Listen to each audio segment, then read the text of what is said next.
According to Rita Skeeter and Alpheus Doge, within the first year of Albus Dumbledore coming to Hogwarts, he not only becomes pen pals established with the most notable magical names of the day, he's said to have won any and all awards that Hogwarts can offer, and his time as a first year suspiciously lines up with a century prior to Harry's.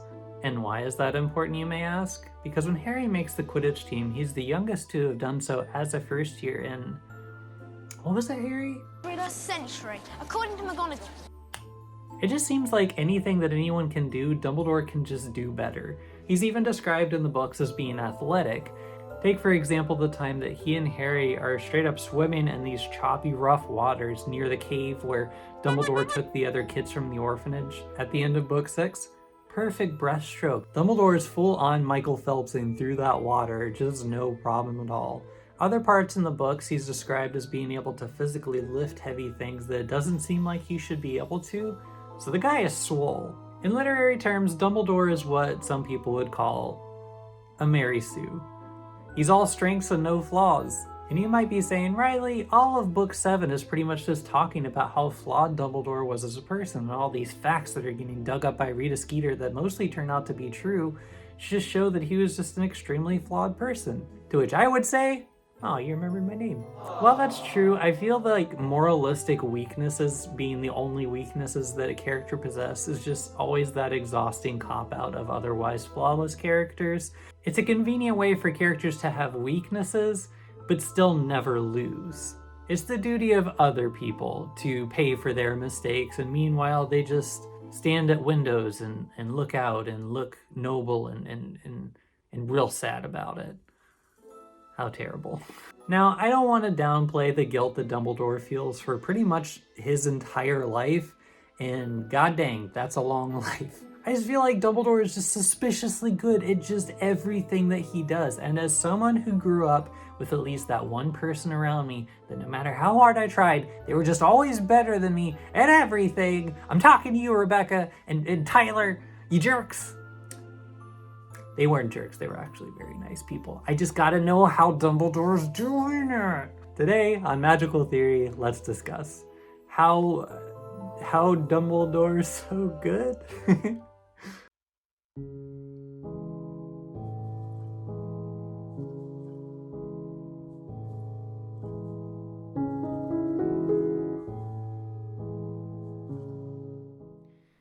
The wizarding world is full of powerful and interesting characters, and the best part of good writing is that you're almost always given justifications for the characters' varying power levels. Almost always. And when the books themselves don't give you point-blank answers, trying to break down exactly how an underdog pulls out a dubski against a big bad is a fun way to pass time with friends. A good example of this is the classic duel between Molly Weasley and Bellatrix Lestrange. Bellatrix is mid-duel with Hermione, Ginny, and Luna when Ginny is nearly killed by a curse. Molly Weasley leaps into the fray, immediately taunted by Voldemort's lieutenant. What will happen to your children? Again, I'm just not going to do voices. It's on the screen. Total side note, I'm really surprised Bellatrix knew Fred's name. If anything, this is a feather in the cap of the Weasley twin. I like to think that while strutting through Diagon Alley, Bellatrix noticed the you-know-poo advertisements and went full tilt, and then this turned into like a personal mission for her to take care of them for besmirching the power of my master with a poo-poo joke. Somehow, somewhere, Fred Weasley was definitely looking down on that moment with his arms crossed, shaking his head. Rent-free, Bellatrix. Rent-free. Actually, he was probably terrified for his mom. Probably shouldn't have made light of that. Anyway. While Bellatrix is cackling and mocking her opponent, she initially fails to realize that she's dueling a full-grown Mama Weasley. The book describes the floors getting hot and cracking with the heat, and the two straight up going even further beyond. We all know the rest. Bellatrix's arrogance and goofing around with a person she took to be an easy opponent lessened her performance in the same way Sirius died to getting cocky, ironically, with her. It's worth noting as well that Bellatrix is not using her own wand for this duel, having lost it during the battle at Malfoy Manor. Not to sidetrack us again, but does anyone recall how she lost her wand at Malfoy Manor?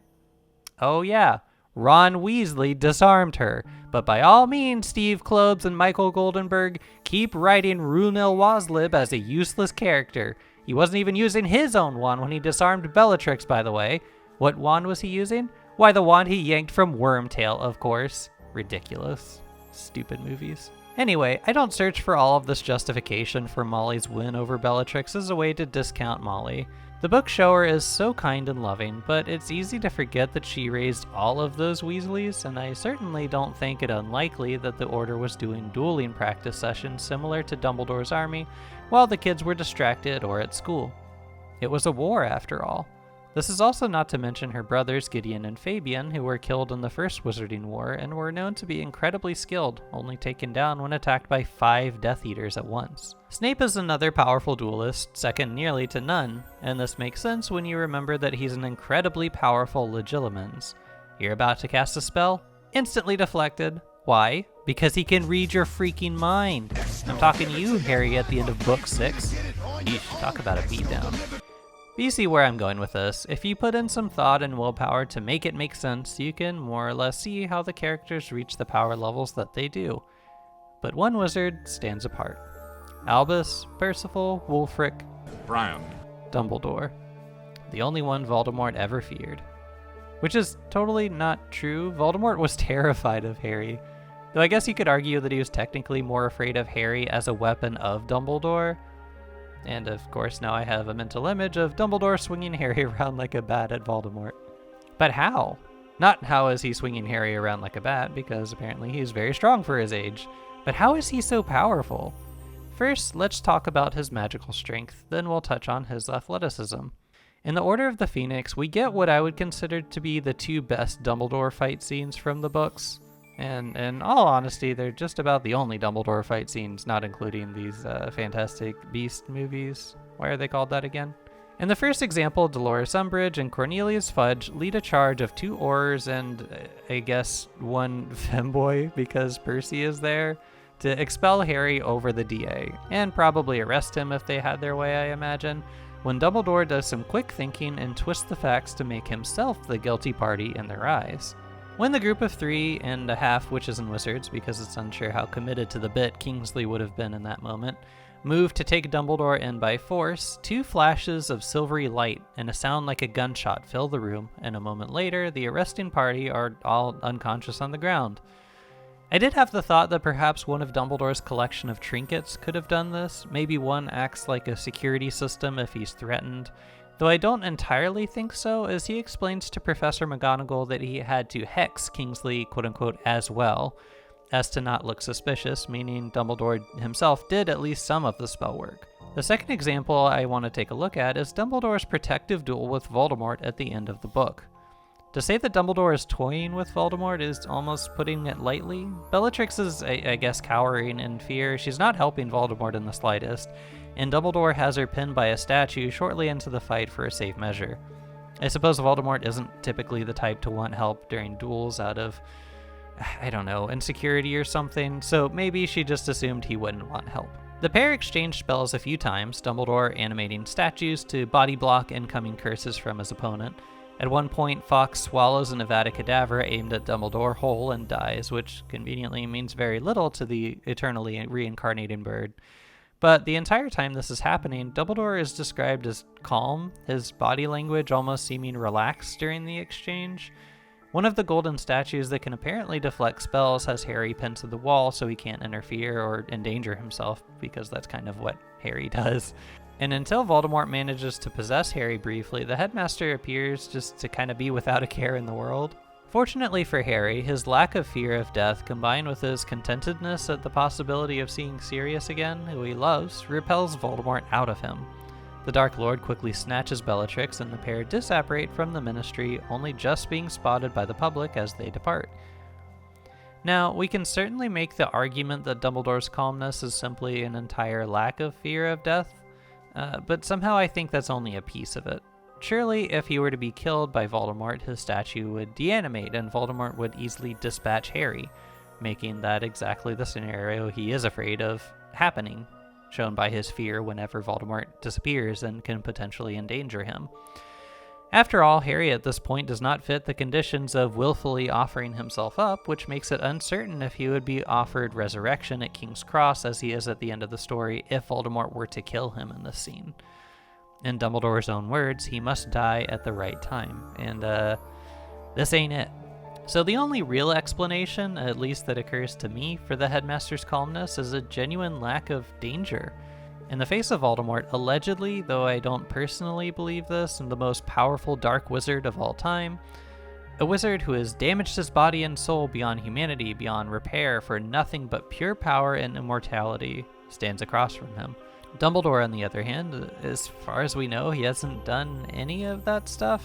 He's committed no acts of the dark arts for power or from any evidence in the story, but Dumbledore is just, I guess, that much more powerful than Tom anyway? He's a legendary legilimens like Snape, but I can only imagine Voldemort is equally as powerful in occlumency. Where's this just immense edge coming from?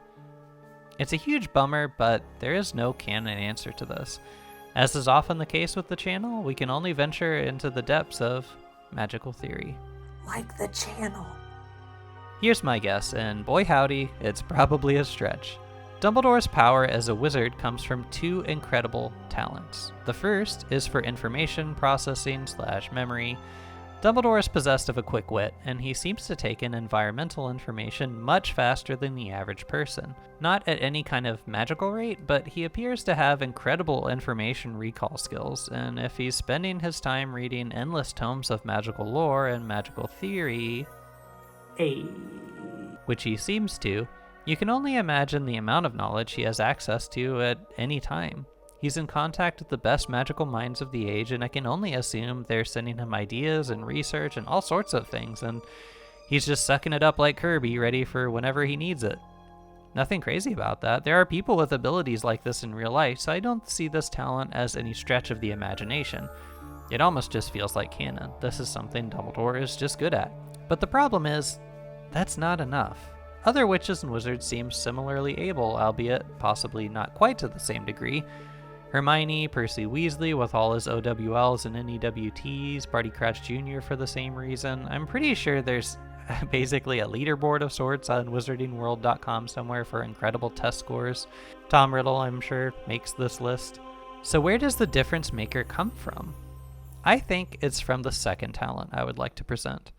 In a previous video on spell creation, we discussed in brief the ability of young witches and wizards to summon magic from sheer willpower. In fact, it's these exact events that alert the Quill of Acceptance and the Book of Admittance to record the names of future Hogwarts students. These qualifying events are more frequent and more potent in some children than others, characters like Neville nearly missing the mark for the judgy Book of Acceptance, while others like, let's say Tom Riddle, using magic left and right to torment other children at the orphanage who he didn't like. Different story altogether. I believe that Albus Dumbledore was on the higher end of mastery over wandless, nonverbal magic, and I suspect even after obtaining a wand for himself, he continued to hone this particular skill. Witches and wizards in the Native American and African communities apparently pride themselves on honing this skill in particular, and I believe that Dumbledore was not only any different in that regard, I think he had a very rare talent for it. Why would this help, you may ask? Because this sort of magic is not bound by a spell. It is merely bound by pure power of will. A witch or wizard in true mastery of this skill would be able to think of any effect they desire, rather than spending split seconds trying to think of a spell that would fit the job, rifling through what they know from books and lessons and what have you. In occasions where they simply did not know of a spell that matched what they wanted, a normal witch or wizard would be stumped and unable to accomplish their task. But for a wizard such as, in my opinion, Dumbledore, this would literally never happen. Mastery of the skill would bend all of reality around them to their thoughts and whims.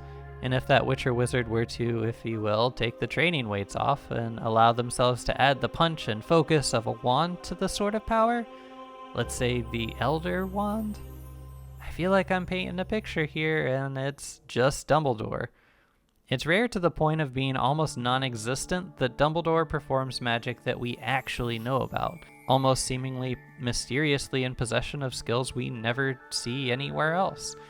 Wouldn't this explain that to a T? Wouldn't a wizard in possession of these two particular talents in spades be simply without match? And to close the circle, would it be that far-fetched to think powers like this could be used to reinforce the natural strength and abilities of the human body? Say, making an old man abnormally strong, an excellent swimmer, an absolute champion 10-pin bowler? I think so. And I'll leave you with this. I think the second talent, the ability to manipulate magic outside of the confines of traditional spells, is exactly what so-called ancient magic really is. I hope you all enjoyed today's video. It took a lot of spitballing and re-spitballing, but I think we finally landed in a place that I'm happy with. And if you have any ideas about how Dumbledore is oh so wonderfully powerful, please leave them in the comments down below. Thank you all for watching. I've been Riley. This has been Magical Theory. Have a magical day.